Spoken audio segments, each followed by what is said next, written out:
talk about this whole notion of reentry and what that means in terms of rehabilitation.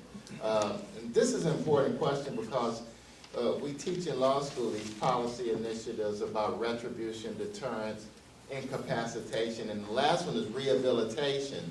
So I want to end on a note of what does rehabilitation really mean, and does the system really take rehabilitation seriously, given the problems that we have with people reentering society, not being able to vote, the stigmatization of prior imprisonment, and this whole notion of getting jobs.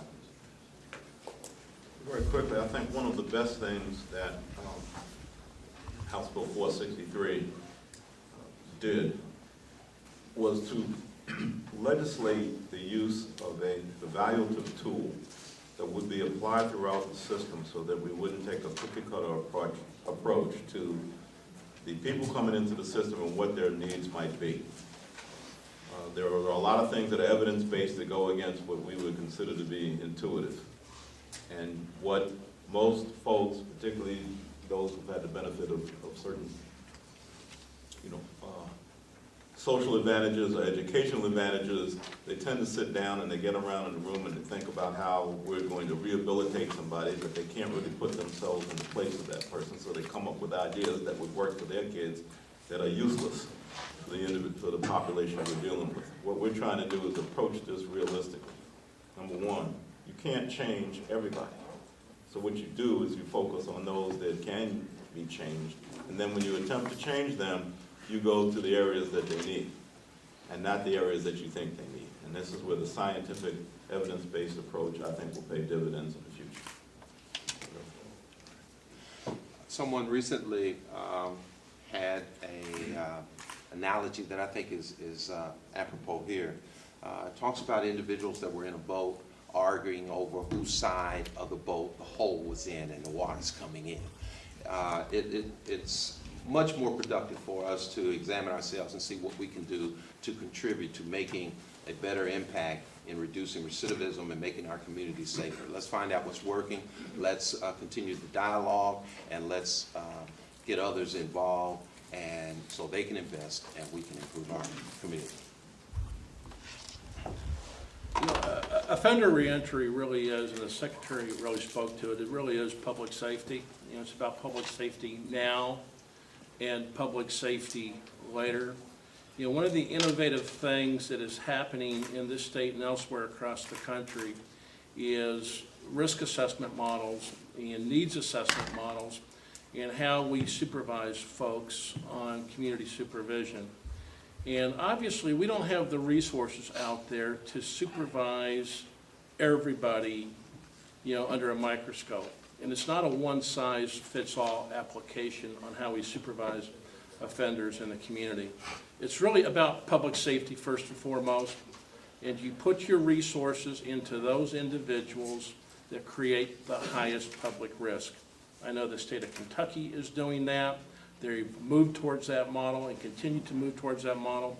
Here locally in Jefferson County with our home incarceration program, we are moving toward that model, that we are going to supervise those people that create the highest public risk, and we're going to supervise those folks very, very closely and hold them accountable. Those folks that are not a heavy-duty public risk, as long as they're abiding by their conditions of supervision, paying their fees, dropping their UAs, going to whatever treatment that they're supposed to go to, we're not going to supervise those people very, very closely. They're not the biggest public risk. We're going to supervise the hell out of the people that are a threat to the community, and that's the model that we're going to. Thank our panelists for this thought-provoking discussion, and we're going to move into the next panel very shortly because we ran into their time a little bit. Thank you very much. Thank you, Professor Powell and panelists. Please give them a round of applause for some welcoming words from the president of JCTC, Dr. Newberry. Well, welcome to everybody. You might think the welcome is a little bit late, but I did want to step up here and say what a great privilege it is to have the AAI conference here once again. We had a conference here last October that was just a tremendous event, and this again is just a great event with great panelists and speakers and serious discussion of ideas. Just a word about Jefferson Community and Technical College and how we relate to some of the issues that have just been discussed. JCTC is the largest, and we think one of the best community and technical colleges in the state. We have 15,000 students on 6 campuses throughout our region. This, the downtown campus, is by far the largest campus. We have about 8,000 students here. It's kind of hard to believe. In 1968, in January, we opened our doors to 200 students, and at this point, it's a thriving campus, somewhat landlocked and very dense and dynamic, of 8,000 students. About half those students are preparing to transfer to the University of Louisville and Spalding and four-year institutions. The other half are in technical programs of one kind or another. You are in the new Allied Health facility, new as of 18 months ago. And in this building, you have 2 nursing programs, 18 different allied health programs like occupational therapy or rad tech. The 3,000 students in the pipeline for these programs have a direct pipeline to great jobs in our community. Jefferson Community and Technical College is the community's open door, the front door to higher education. We are inclusive by design. We're open admissions, and that means that we throw our arms wide to welcome the entire range of students, no matter what their challenges may be. We see our students as diamonds in the rough. They have come from variety, very diverse backgrounds and different needs, and yet we're Democracy's College. We work with the whole range of students. One of the aspects of our open door policy and being Democracy's College is that we have been committed for 35 years to education in our corrections facilities. We first started offering courses at KCIW, the women's prison, in 1975.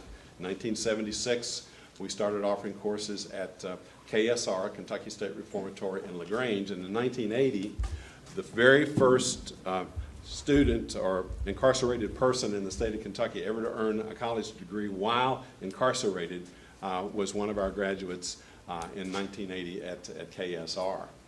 Now, up till 2 years ago, and our programs have grown over the years. Up to 2 years ago, we were offering 2 kinds of programs in 7 corrections facilities in our state. 4 of the facilities in our region, Rotorua, Luther Luckett, Kentucky State Reformatory, KCIW, the women's prison, plus 3 corrections facilities, including Eddyville down in western Kentucky. The 2 kinds of programs that we offered were technical programs and adult education during the day, and then what we call our college evening program, general education, transfer courses leading to associate's degrees in the evening. Now, a couple of years ago, there was a state-level decision made by KCTCS, our statewide institution, and the Department of Corrections to handle the daytime program, the technical education and adult education in another way. But we continue to offer the college evening programs. And I'll tell you, I taught when I was a full-time teacher here. I taught a major part of my teaching load at KSR and KCIW. Now, this goes back about 20 years. This is a little bit of history. But I can tell you there is no more fulfilling experience of a college teacher to work with the student in class, see them through their programs, and then come back to Jefferson teaching here in a couple of years and see that same student there on the right path, finishing their degrees and moving on. So into a job, a better job, a career, sustainable living wage that will support a family. I mean, that's why we at Jefferson Community and Technical College are committed to prison education. It helps with the rehabilitation issues that we've heard about today. It helps with recidivism. And another aspect of our program that we think is very important is working with the halfway houses in our community.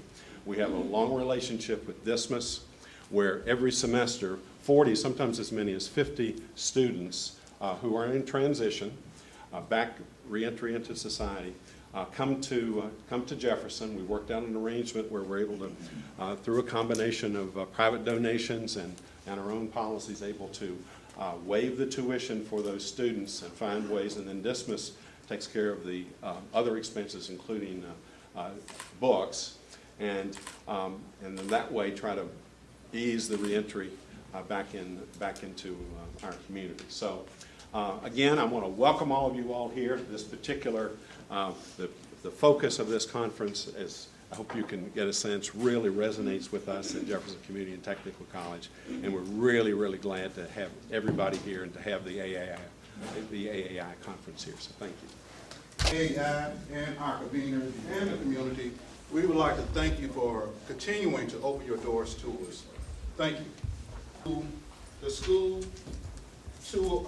school to prison pipeline segment of our program. And I would like to introduce to you all and present to others our moderator. Our moderator is Mr. Carl Williams, and he is a professor at Bellarmine University, and he is the chair of the Master of Arts in Teaching program. He is an education consultant as well as an expert in multicultural education. Professor Williams, he describes himself very candidly that he is an outspoken advocate for social justice issues in education. So again, I would like to present to you and introduce to others Professor Williams. I'm excited to be here and be a part of this important conversation today and to get this discussion going around the school to prison pipeline, which is a huge source in terms of feeding this problem that we're here to try and cast some light on today. To begin our discussion, we have the honor of having Dr. Kathleen Cooter, who is a professor of early childhood special education at Bellarmine University here in Louisville, and who previous to fall of 2008 was an associate professor of special education at the University of Memphis. In addition, she served as outreach coordinator for the New Teacher Center, an exciting project working in conjunction with the Memphis City Schools to enhance teacher retention in urban schools. Professor Cooter also served as a principal investigator for the Tennessee Early Intervention System, serving the needs of children from over 300 families. An expert in poverty and also urban education. Please join me in welcoming my friend and colleague at Bellarmine, Professor Kathleen Cooter. Good morning still. I'm here to talk about the school to prison pipeline, but honestly, the title should be the cradle to prison pipeline. School is just part of the pipeline for young, particularly young African American males. So although I'm going to speak specifically about schools, schools are situated in a much larger culture. Schools are just part of the lives of African American males and females, and all children indeed. So I'm going to speak from a school perspective, but I also want to keep it situated in the reality. School is just part of a child's life. I'm going to start my talk with an African proverb. The lion's story will never be known as long as the hunter is the one to tell it.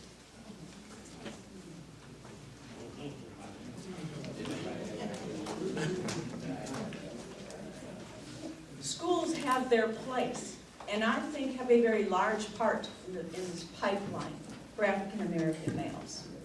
And as one author put it, school is where African American males are missed, dissed, and pissed.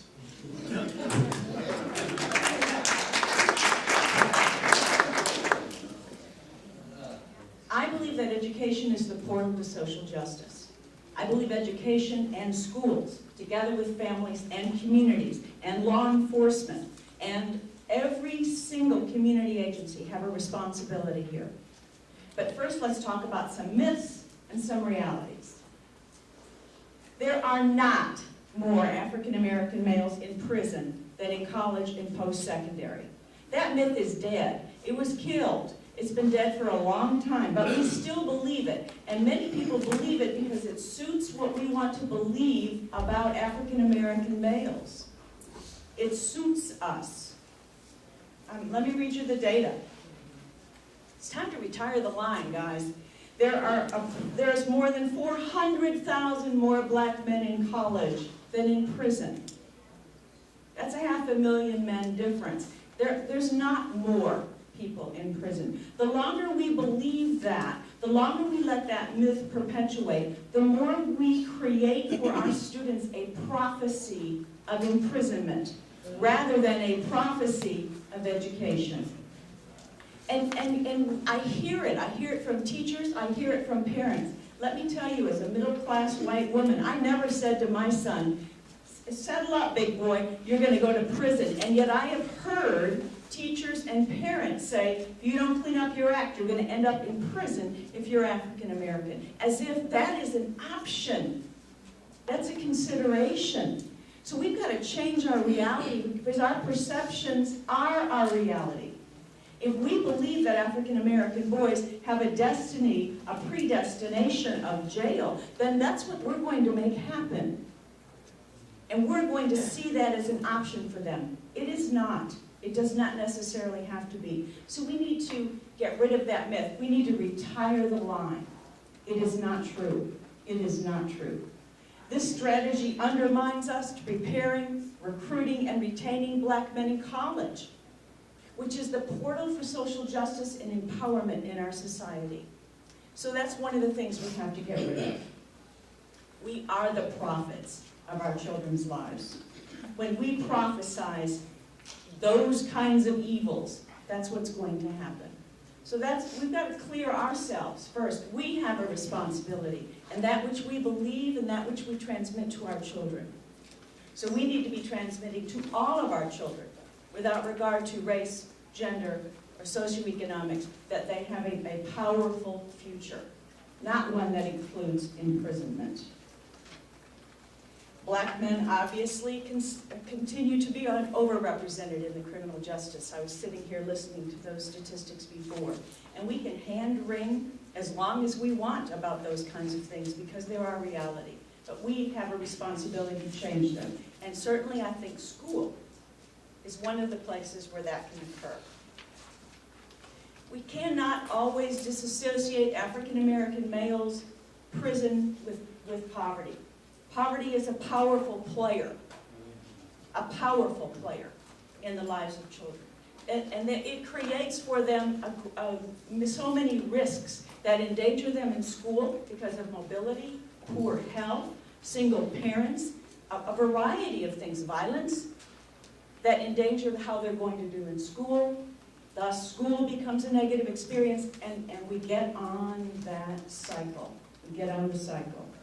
Historically, in our country, and I'm going back, and I'm doing it across the United States, and I'm doing, and some of my other colleagues here are going to give you, I'm sure, some updated about JCPS. But historically in our country, about 80% of African American boys are not going to be able to do reading and math at the 4th grade level in 4th grade. Detroit has a high school graduation rate, last time I checked, at 28%. A school district that's 82% African American has just the reverse numbers for high school graduation. So we've got to do something. We know that without a high school diploma, the chances that you're going to be involved in the criminal justice system are skyrocketing. School converges with the risks associated with poverty. This combination makes a successful transition to adulthood far less likely. You can't separate these for some young men in our community. It becomes what I would call an imperfect storm. The part the educational system plays